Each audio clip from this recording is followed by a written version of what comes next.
मित्रांनो, पीक विम्यासंदर्भात अतिशय महत्त्वाची बातमी आपण आजच्या व्हिडिओमध्ये क्लिअर करण्याचा प्रयत्न करणार आहोत.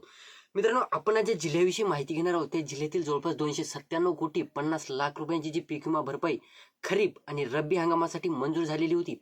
त्या अंतर्गत मित्रांनो बऱ्याच शेतकऱ्यांच्या खात्यावर या रकमा वितरित देखील झालेल्या होत्या. परंतु बरेच असे शेतकरी आहेत ज्यांच्या खात्यावर अद्यापही या रकमा वितरित झाल्या नाहीत, किंवा बरेच शेतकरी असे सुद्धा आहेत लोकलाईज म्हणजे स्थानिक नैसर्गिक आपत्ती या घटकाअंतर्गत बऱ्याच शेतकऱ्यांना अद्यापही या रकमा वितरित झाल्या नाही. बरेच शेतकरी 2024च्या पीक विम्याची अद्यापही प्रतीक्षा करत आहेत. मग त्या शेतकऱ्यांना वाटत आहे की बाबा आता पीक विमा मिळणार की नाही, जर खरीप हंगामाचा पीक विमा मिळाले असेल तर रब्बी हंगामाचा 2024चा पीक विमा मिळणार का नाही, असे अनेक प्रश्न शेतकऱ्यांच्या मनामध्ये पडलेले आहेत. तर त्याच प्रश्नांची उत्तरे आपण आजच्या व्हिडिओमध्ये क्लिअर करण्याचा प्रयत्न करणार आहोत. तत्पूर्वी जर चॅनलवर नवीन असाल तर चॅनलला सबस्क्राईब करा आणि समोरील जे बेल आयकॉन बटन आहे ते दाबायला विसरू नका. तर नमस्कार मित्रांनो, मी राज सुरेतर स्वागत आहे कृषीमॅन यूट्यूब चॅनलमध्ये. मित्रांनो, एकंदरीत बघायचं झालं तर 297,50,00,000 रुपयांची पीक विमा भरपाई ही मंजूर झाली होती. कोणत्या जिल्ह्यासाठी, तर हिंगोली जिल्ह्यासाठी. तर हिंगोली जिल्ह्यातील बरेच शेतकऱ्यांना प्रश्न पडलेला की बुवा आम्हाला पाठीमागं आपण बऱ्याच दिवसापूर्वी एक व्हिडिओ बनवला होता. त्या व्हिडिओच्या अंतर्गत आपण माहिती घेतली होती की कळमनुरी वगैरे तालुक्यातील शेतकऱ्यांना, बऱ्याच शेतकऱ्यांना पोस्ट हार्वेस्टच्या वगैरे रकमा ह्या जवळपास दाखवणं सुरू झालेलं होतं आणि काही शेतकऱ्यांच्या खात्यावर ह्या रकमा वितरित देखील झालेल्या होत्या.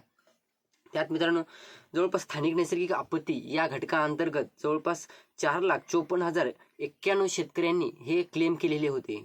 तर त्याच्यापैकी जवळपास बघायचं झालं तर HDFC अर्गो कंपनीतर्फे जवळपास 195,45,00,000 रुपये आणि जवळपास रब्बीसाठी 102,03,00,000 रुपये असे एकूण 297,50,00,000 रुपये हे मंजूर करण्यात आलेले हिंगोली जिल्ह्यातील शेतकऱ्यांसाठी खरीप रब्बी हंगामासाठी 2024च्या.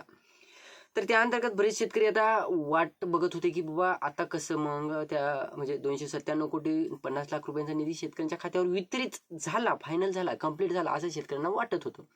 परंतु मित्रांनो, ते पूर्णच्या पूर्ण निधी अद्यापही वितरित झालेला नाही. त्यात झालेलं काय मित्रांनो, जवळपास 1,37,00,000 रुपये पीक विमा खरीप आणि रब्बी हंगामातील शेतकऱ्यांच्या खात्यावर जमा होण्याचा अद्यापही बाकी आहे. तर जर तुमच्या खात्यावर अद्यापही पीक विमा वितरित झालेलाच नसेल तर ते तुम्हाला काळजी करण्यासारखं काही नाही.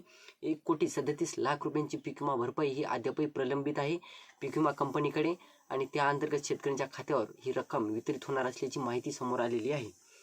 तर जवळपास जिल्हाधिकाऱ्यांच्या म्हणण्यानुसार 1,000 रुपयांपेक्षा कमी ज्या शेतकऱ्यांना रकमा दाखवल्या गेल्या होत्या किंवा ज्या शेतकऱ्यांना 1,000 रुपयांपेक्षा कमी रकमा त्यांच्या खात्यावर पीक विम्याची रक्कम ही जमा झालेली होती. पाठीमागं आपण ज्यावेळेस मला वाटतं मार्च एप्रिलमध्ये काहीतरी माहिती घेतली होती, तेव्हा ज्या शेतकऱ्यांना 1,000पेक्षा कमी रक्कम वितरित झाली होती अशा शेतकऱ्यांना सुद्धा पुन्हा एकदा रक्कम वितरित होणार आहे. त्याचबरोबर मित्रांनो, काही शेतकऱ्यांचे जे खाते आहेत ते बंद पडलेले आहेत. DBT ज्या खात्याला आहे ते खाते बंद पडलेले आहेत, व्यवहार बंद पडलेले आहेत. त्या कारणास्तव सुद्धा त्यांना KYC वगैरे करावी लागणार आहे, त्यांचे खाते चालू करावी लागणार आहेत आणि त्यानंतर त्यांच्या खात्यावर हे रक्कम वितरित होणार असल्याची माहिती समोर आलेली आहे. त्याचबरोबर काही शेतकऱ्यांचे खाते सुद्धा बंद दाखवत आहेत. त्या कारणास्तव सुद्धा HDFC अर्गोची कंपनीचे म्हणणं आहे की बरेच शेतकऱ्यांचे खाते हे बंद दाखवत आहे. त्या कारणास्तव सुद्धा ही रक्कम शेतकऱ्यांच्या खात्यावर वितरित झालेली नाही.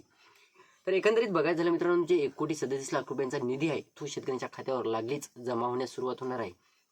आता तुम्हाला करायचं काय, तुम्हाला जर पीक विमा अद्यापही वितरित झाले नसेल, तुम्ही जर हिंगोली जिल्ह्यातून असाल आणि तुम्हाला जर अद्यापही पीक विमा जमा झालेला नसेल तर तुम्हाला तुमचं खातं चेक करायचं आहे. तुमच्या खात्याची KYC वगैरे करावी लागत असले तर KYC वगैरे करायची आहे. त्याचबरोबर तुम्हाला जर 1,000पेक्षा कमी रक्कम वितरित झाली असेल मार्च एप्रिलमध्ये तेव्हा, तर तुम्हाला ती सुद्धा करायची आहे. तर ही होती छोटीशी माहिती मित्रांनो. व्हिडिओ आवडला असेल तर लाईक करा, चॅनलला सबस्क्राईब करा आणि ज्या शेतकऱ्यांपर्यंत पोहोचवण्याचा प्रयत्न करा. धन्यवाद.